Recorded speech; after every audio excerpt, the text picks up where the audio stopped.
Hey, hey, bayan si Vic sa basketball. Jump the ball team. Tara, mag basketball tayo.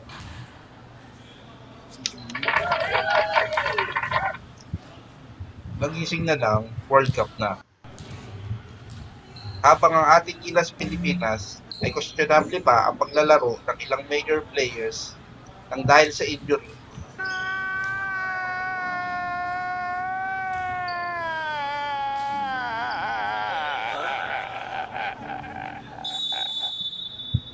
Kilalanin muna natin ang isa sa mga teams na makakaharap natin sa Group A. Masasabi natin na ang team na ito ang top dog sa bracket natin dahil rank 10 sila sa mundo. Nakatapat na rin natin sila last 2019 World Cup. At sino ba naman ang makakalimot sa disaster na campaign na yun? Gago!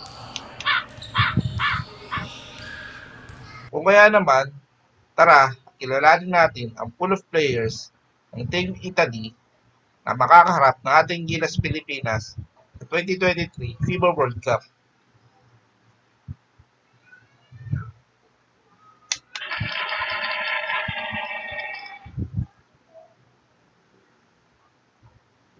Guglielmo Caruso, 24 years old, height 6'10", forward.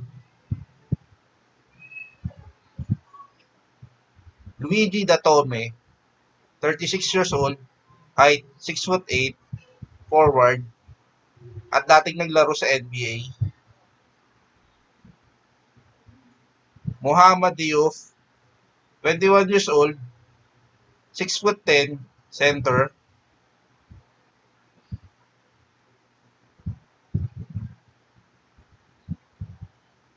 Simon Fontesio, 27 years old, height 6'7", at naglalaro sa Utah Jazz.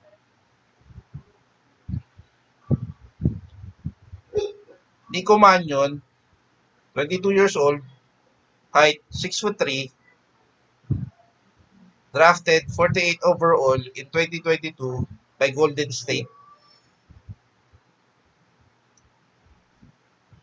Nicolo Melli, 32 years old, height 6'9", ex-NBA player.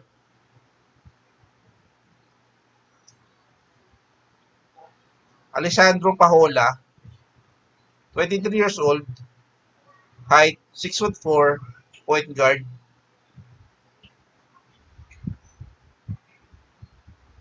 Achille Palonara, 31 years old, height 6'9", forward.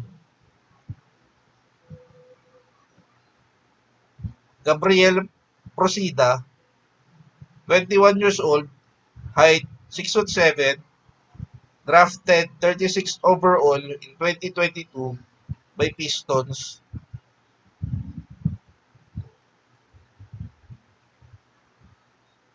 Gianpaolo Ricci, 31 years old, height 6'7", forward.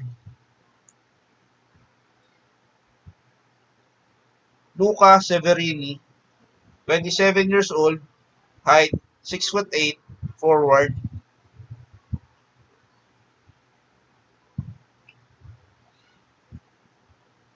Mateus Pagnolo, 20 years old, height 6'4", guard, drafted 50th overall in 2022. Marcos Pisu, 28 years old, guard, 6 feet. Stefano Tunot, 29 years old, height 6'4", guard. Ricardo Visconti, 24 years old, guard, 6'6".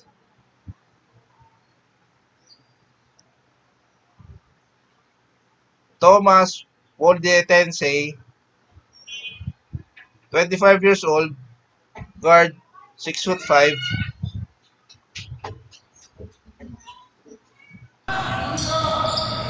So yan ang pool of players ng Team Italy.